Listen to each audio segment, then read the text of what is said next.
We play and call it work. Hey everybody, Matthew here from MiniWarGaming.com, and welcome to this week's Rules You Got Wrong 40K edition.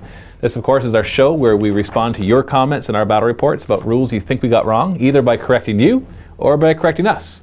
In fact, I had one person in last week's show say, Myelin said, I was confused by the title of the series at first because they're rules not rules I got wrong, but rules MiniWarGaming might have got wrong.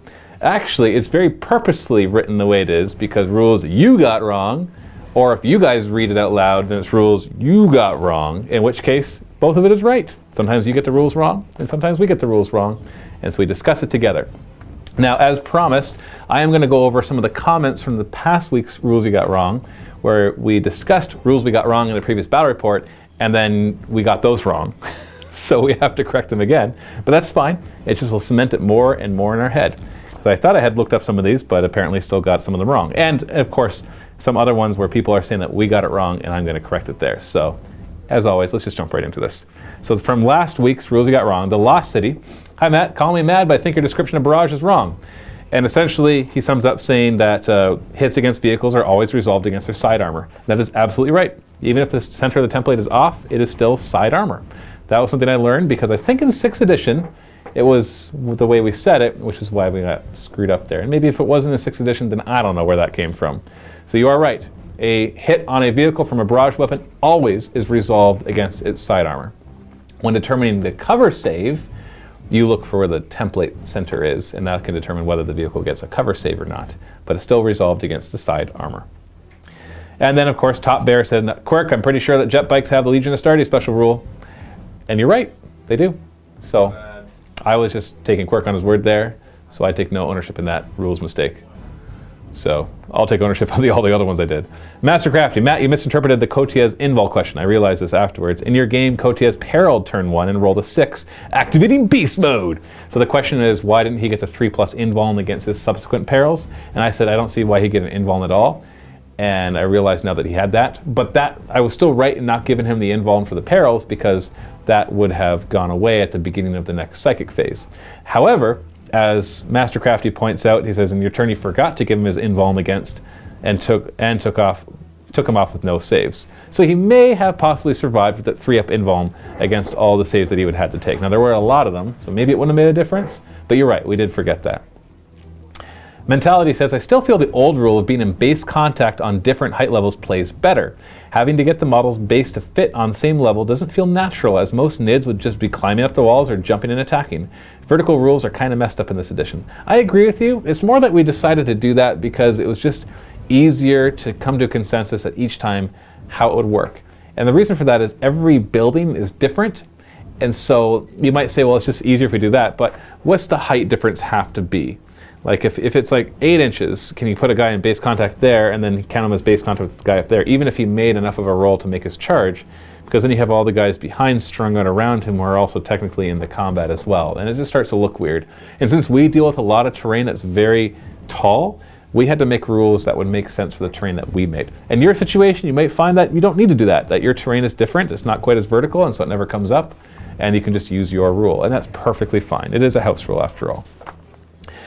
Tonarin Tau, Steve at 4058, you said you can't cast more than your mastery level. This is from 6th edition. In 7th edition, you have a level 1 Psyker that has 3 powers, Force, Primaris, and Roll Power.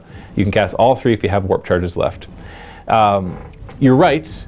The reason we do it that way is because the ITC errated it and made it so they can only cast as many. That was more for a balance issue than for actual rules. And so you're right, rules is written. You can cast as many powers as you want. You can't cast the same power more than once unless you have a special rule that lets you do that. But the ITC, errata, and FAQ prohibit that. And they say, no, you can only cast a number that your Psyker has levels. Fluff matters. Could the Torrent Flamer not just give the Wall of Flame rule? That's exactly what it did. The problem is the Wall of Flame rule just says that it follows the same rules for targeting and line of sight and all of that. But that still doesn't answer the question of then what does that mean for this particular weapon? Because this weapon can hit things out of its 45-degree arc and damage them because it's a Torrent Flamer. And so does it follow that normal rules, or does it follow the normal rules for regular Flamers? That's where it's kind of iffy. Argalamir, on the topic of Infiltrators, sure you must do it, but the rules don't say you have to deploy upfield. All it does is enable you to deploy them last. Yeah, for sure. You can you can put them within your deployment zone, but then you still get you can't assault first turn. Mentality. Flying monsters creatures can finish moves on top of friendly models as long as the model fits below them. Never seen it play tested, at least, hee hee. I think because it's too painful to do when it comes into play, usually with swarm armies, but I would love to see it. It actually gives a specification though, because flyers have the same rule that it's not, they can't be on its base. And when it comes to flying monsters creatures, its base is pretty much its full size. But assuming this is its base, and let's say the monsters creature came out like that, yeah, that could go on top of models. But what we were talking about was having a vehicle and having a model be on top of that vehicle when it was still not a wreck. And that is not allowed because it's the base is over top of the vehicle. So a flying monsters creature or flyer or anything like that, even a lot of vehicles that are skimmers, if you can fit your model underneath it, then it's legit, but you can't put the base on top of the other base. So it still wouldn't allow. Let's say a flying monster creature was disembarking from that vehicle, it still wouldn't be allowed to put its base on top of the vehicle until it is wrecked, which is after it's done disembarking when it's destroyed. Shiner, hi, I think this is a very good idea, but I think you omitted a game which has a lot of serious rules errors, an Ultramarines game with Quirk. We decided to only go back so far. Obviously, we could keep going back and find more and more rules issues, but since we're starting here, we're kind of starting fresh. I think, and I know which game you're talking about, and I saw a bunch of people getting really upset by it, but in the end, it was an honest mistake. He was using Battlescribe, and he had plugged the thing in, then deleted it, and with the intent of doing something else. And Battlescribe, for some reason, didn't give him the warning. Now, you can't completely rely on that, of course. You want to double check your lists. But in the end, he was missing, I think, it's just a chaplain in order to make the list legal. A chaplain and a tech priest for the other formation, that's right. So, yes, it was wrong, definitely wrong, the way the formations and detachment should have been done, but I don't think it quite deserved the amount of negativity on that aspect. I know it wasn't a lot of people, there's just several people that had put that, but we could go back years and find lots of rules mistakes, but we decided just to go back the past couple of weeks. Thraxis, Matt, you are correct in your decision on Infiltrate at video time 1640. The rule states page 167 main book. Infiltrators can be set up. Can is the operative word, which means they may or be permitted. That is incorrect. Unfortunately, I wish you were right. But, let's get the right password for my iPad here. It says units that contain at least one model with a special rule are deployed last after all units have been deployed. And then the next paragraph says infiltrators can be set up anywhere on the table that is more than 12 inches. So that's not a permissive thing there that says they can be doing this or they can go back and not infiltrate at all. It's just saying they can be set up anywhere with that is more than 12 inches from an enemy unless they can be seen, which is then more than 18. But it's very clear, unfortunately, that you have to do it. Now our house rule will still stand that you can choose to not infiltrate your infiltrators so they can charge turn 1. Tonerant Tau, Matt, when you're talking at 22 minutes in with Quirk about the Hellstorm template needing to pick a level, I believe you're wrong. You're right and you're wrong. We talked about it there, that rules is written, it hits every level, but we're using the ITC FAQ, which with templates and blasts force you to pick a level. And in case of barrage, you look at the center of the template, whatever level it's hitting, that's the level it's hitting. So that's an FAQ. We did say that in the video, so that's where the differences will come up. Now, on to for this week. Now, I'm recording this Monday because I have no time to record my rules you got wrong this week coming up because I have to have this out by Friday. So I had a game come out today, Necrons versus Adeptus Sororitas. I let it run as long as I could, and I do have a bunch of rules mistakes that people pointed out, some that they got wrong and some that I got wrong. And so I'm going to do that, but if you did post questions or rules mistakes that nobody else had already posted a day later, then I might have to cover those in the future rules you get wrong. So let's go through those. Falconer 2101, Matt, destroyers have 2 wounds. I realized that afterwards. In fact, somebody later on says, not only do they have 2 wounds, but they have toughness 5, so meltas don't instant death against them. You're right. For some reason, I forgot that. That is a big difference. Pertan, hi Matt, aren't destroyer weapons heavy? They are. Shouldn't they hit on 6s when moved? Nope, because they have relentless being jet infantry. Yeah, jet infantry. So they are relentless. Jake Dywald. If it's not already fixed in FAQ someplace, it's kind of ridiculous that super heavy walkers can get locked in melee combat. No way should that giant knight be stopped from stepping over guys that don't even come up to its knees. Somebody else I think talked about this too. I checked the FAQs and I checked the rules. They follow all the rules for walkers when it comes to assault, and so they are stuck. Now, the one thing is they have their stomp special rule, which often is enough to shake off the smaller things. But yeah, that is the rule, that they can be locked in combat, and not just against other super heavies. Arglimir, I'm confused by your ruling on the night weapons. You said you checked it and they are only 45 degrees. Where did you check it? Because I can't find it. Looking in the rule book, when firing a vehicle's weapon, point them at the target. So only reference to 45 degrees is up and down. Now it is in there. Though you actually posted another comment and I forgot to copy and paste that where you actually found it, where it was talked about. But I looked it up. It is in there, 45 degrees. Walkers do not have 360-degree firing arcs unless they're overwatching, which super heavy walkers can't do, of course. So it is stuck there. And then you continue on in your other comment to say, yeah, you found it. And it's kind of strange because it kind of restricts where you can model them. Because if you model it looking down, we tend to be a little forgiving on that, and we just kind of declare early on which way are they facing. If they're facing down, you know, the 45 degree up, the ITC FAQ actually gives it like, I think it's like 180 degree up and down. And so basically, it doesn't matter how high you are, as long as you're horizontally within its arc, then you can be fired at with it as well. So that is important right there.